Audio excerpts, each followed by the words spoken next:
Hi, it's Betsy at iStampC, and we're going to create a journal from this recycled cookie box.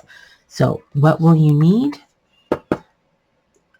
Try to grab either a chocolate chip, whatever cookie box you have, or a cake box, or it could be, any other box, a pasta box, and you might want, depending on the dimension, this one will be about 5 1/4 by 7 1/2. Okay. You'll need some cheesecloth, and if you don't have this particular grade, it's 90. It's a very fine mesh, and it's 44 by 33 weave. And I believe I got this via Amazon, if I'm not mistaken. I believe so. But I think Hobby Lobby or your local craft store might have this as well. I'm going to use gel medium to apply the cheesecloth onto the cookie box.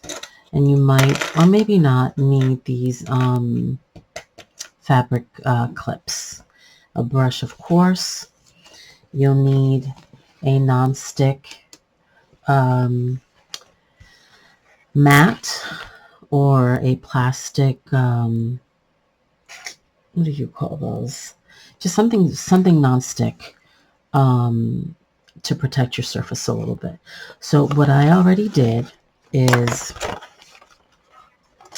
I cut the side to the right of this box, and hold on to it because we're going to use this, and I'll share more why later. So what we're going to do is open up my craft sheet here, non-stick craft sheet, and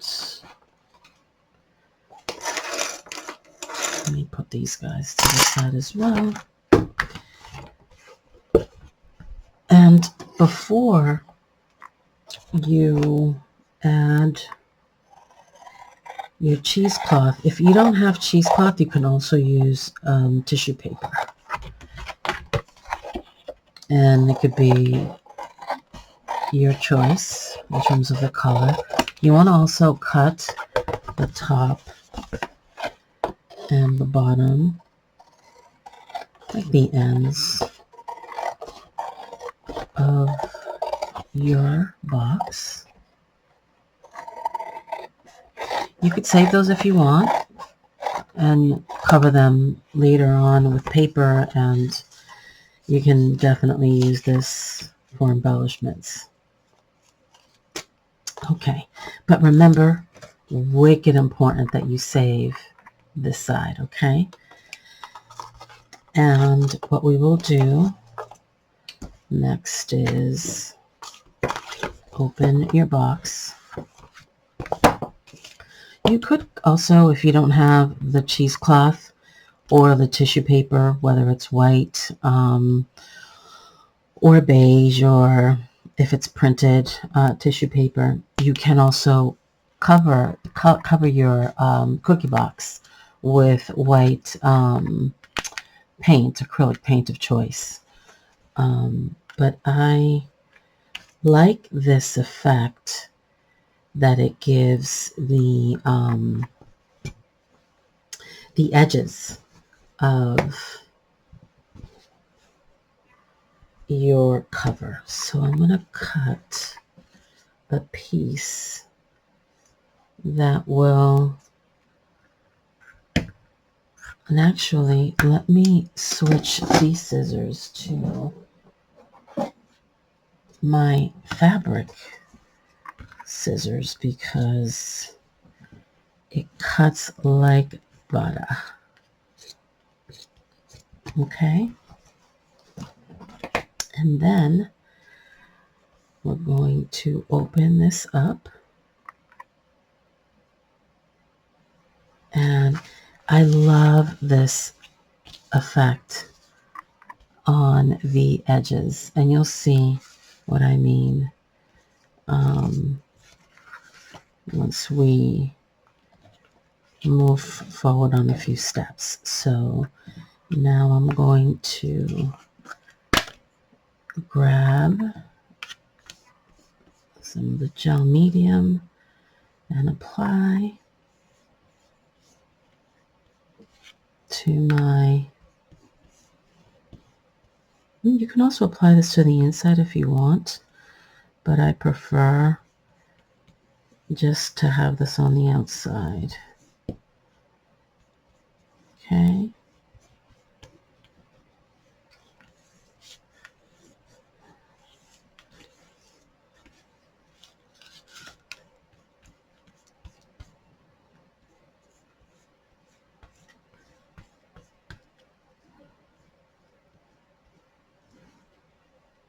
I was going to start this journal, but then I said, you know what, let me just turn on the camera and share, because it's so much easier sometimes to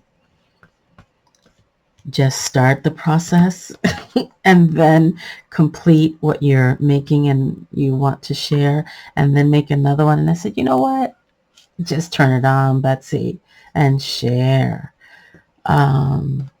As I would say, sharing is caring. So I think that's enough. And then what I want to do is lay the cheesecloth like so. Again, it doesn't have to be perfect. And lay it like this. Okay.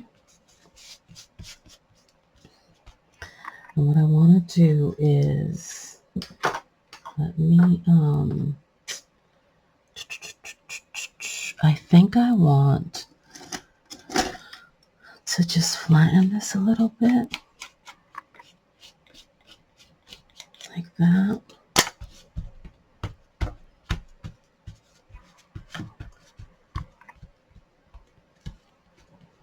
And again, I want to leave at the edge here, I want to leave some of this, and if I'm missing a little bit, I'm going to go over it with more of the gel medium. I don't want a lot of bubbles, but it doesn't bother me if I have a few bubbles here and there. Okay. So I'm going to let this dry completely, and then we're going to cover it with the color, not the color, the cardstock. And I'm going to be using the October Kit by Pink Monarch Prints. Okay.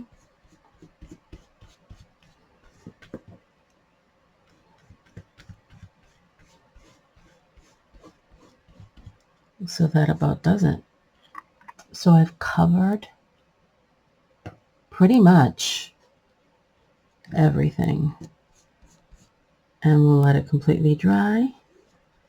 And then we'll be back to share our next steps. Okay, so we're going to continue putting together the journal cover, and the gel medium dried nicely. I'm super pleased about that. And today we're going to need some additional supplies. You'll need double-sided tape. I have 1 inch, ½ inch, and I've shared this in previous videos that I buy instant coffee at the Dollar Tree and diluted in cold water with about, I don't know, I would say 1 teaspoon of rubbing alcohol. And you'll need your gel medium of choice. And this is the cover cardstock that I've chosen to use, and it's from the Pink Monarch October kit. And last night I got this at Hobby Lobby, and it's 1.5 inch in terms of the width.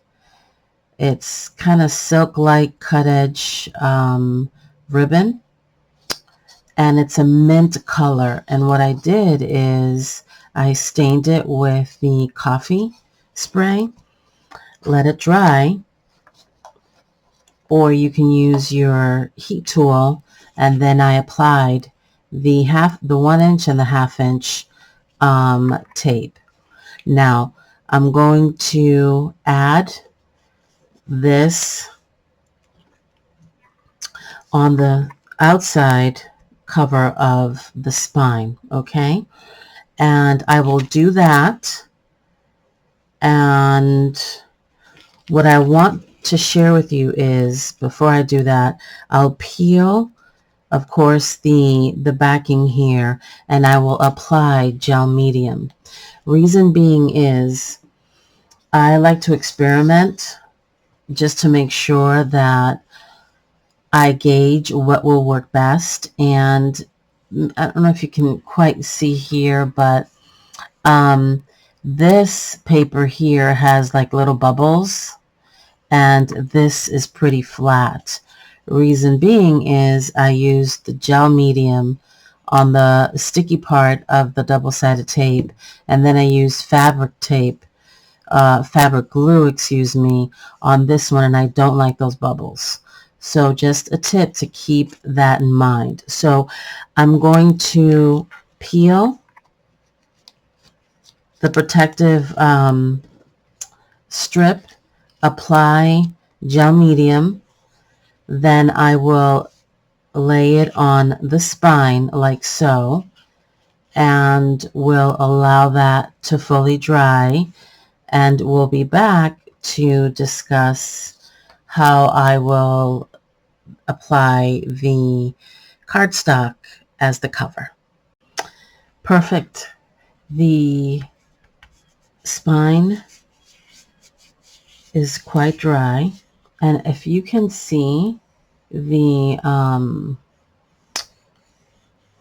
there's like a streak, and the gel medium bled through in between the 1 inch and the 1/2 inch double-sided tape. No biggie, you can take care of that, and just grab a couple of stencils of choice that sort of kind of coordinate a little bit with the cover that I'll be using, and choose your ink of choice with an applicator. And what I want to do is I'll bring it over the outer spine and apply the ink. And it doesn't matter that it's going on to the cheesecloth, because we're going to be covering that with the cardstock. Then before you completely take it off, take a peek to see if you like it, and I do. And then I want to grab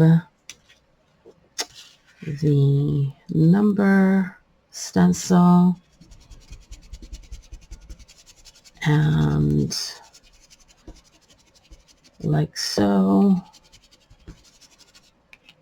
take a peek. Do I like it? I do. Let me just do this a little bit darker here, and you can see that there.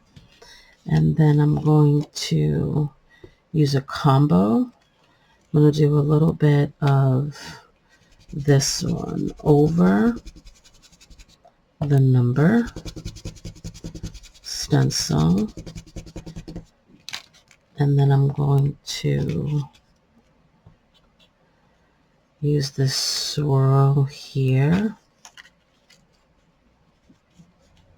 I think I like this way. Yep, this way. So the reason why I don't have a list at the beginning of all the supplies, because I'm trying to share with you how my mind wants to create, and I'm just pulling things and grabbing things as I go. So you get the gist of my creative process. And how cool is that? I think you could see that. Now next, we're going to put these supplies aside. And what I did is I cut the cardstock so that it will fit on each side of the cover.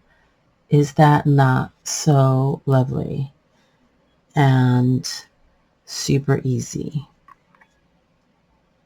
to whip this up? Okay, so what I'll do next is apply the gel medium on the front and the back cover. Let that dry, and I'll be back. And the reason before I leave you, I don't give you specific dimensions, because you need to decide on the size of the book to determine how you want to cut your paper. And again, you might need to use a 12 by 12 paper. I'm using 8.5 by 11. Hope that helps. Okay, so the cover is dry. Not bad, not bad. And I went ahead and applied one of the inner pages to the, I think this is the back cover. Yes, the back cover. And then I said, it looks a little plain. I want to spiffy it up a little bit. And I took packaging tape and just rip the edges and added like so. Okay, so what I'm going to do next is do the same. Use the gel medium to apply the page and the page of the cardstock. I'll apply the packaging tape. You can use washi tape if you want. And then what I want to do is use my distress ink and a couple of stencils, and I'll show you what we will do next.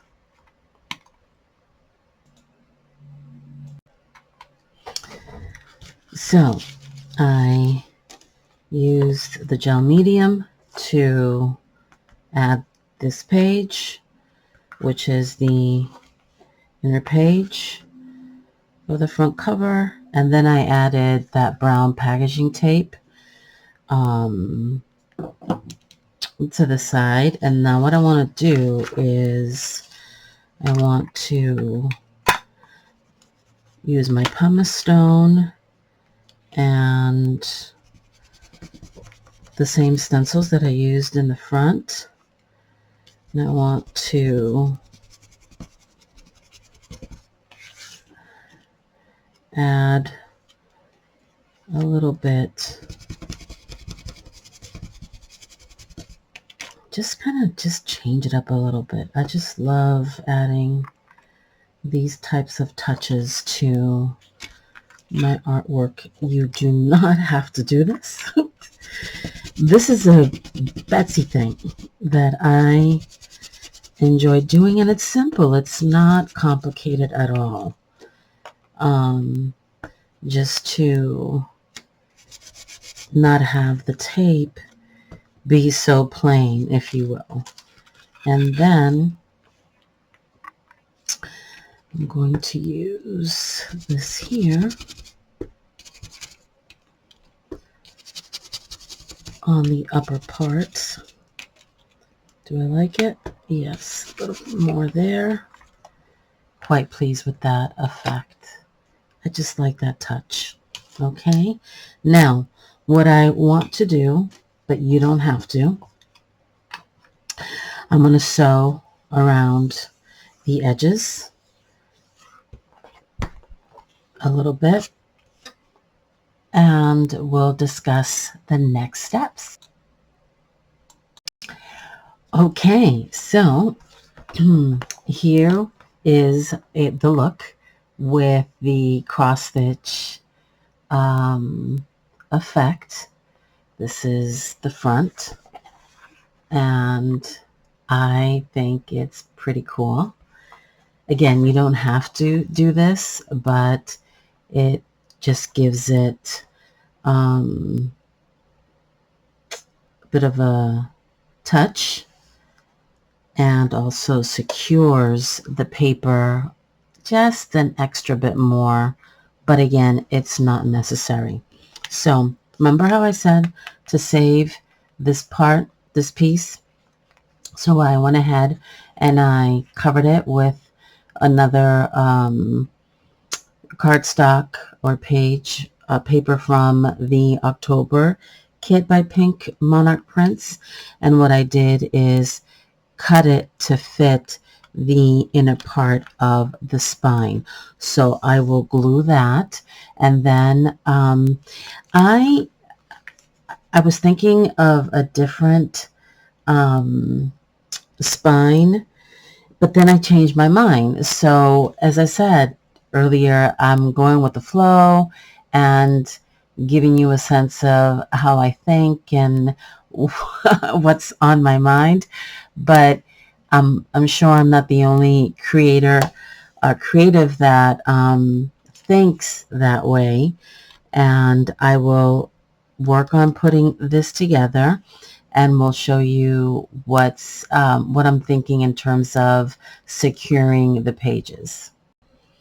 Okay, so I added the inner spine, and I did use, instead of gel medium, I used the 3-in-1 glue, so that there's no issue in terms of it potentially detaching a little bit or fraying.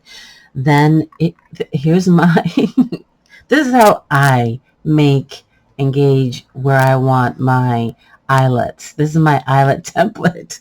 I just cut a little piece of cardstock and kind of gauge where I'd like the eyelets to go. That's how I think. So I punch the hole with my crocodile, and I'm using 3/16-inch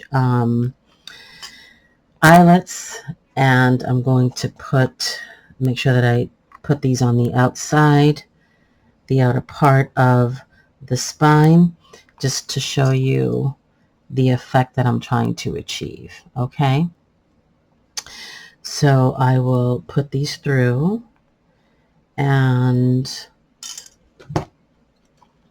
give you a quick breakdown of what we've done. So here's eyelet 1. Oh, it's shifted on me. Oh, here we go.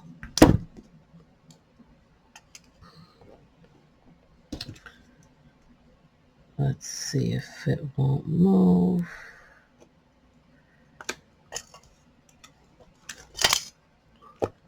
Okay, there's one.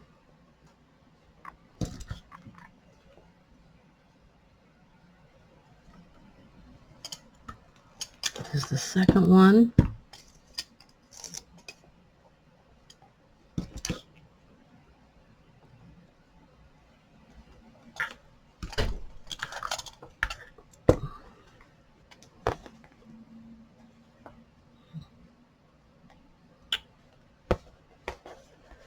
Like so.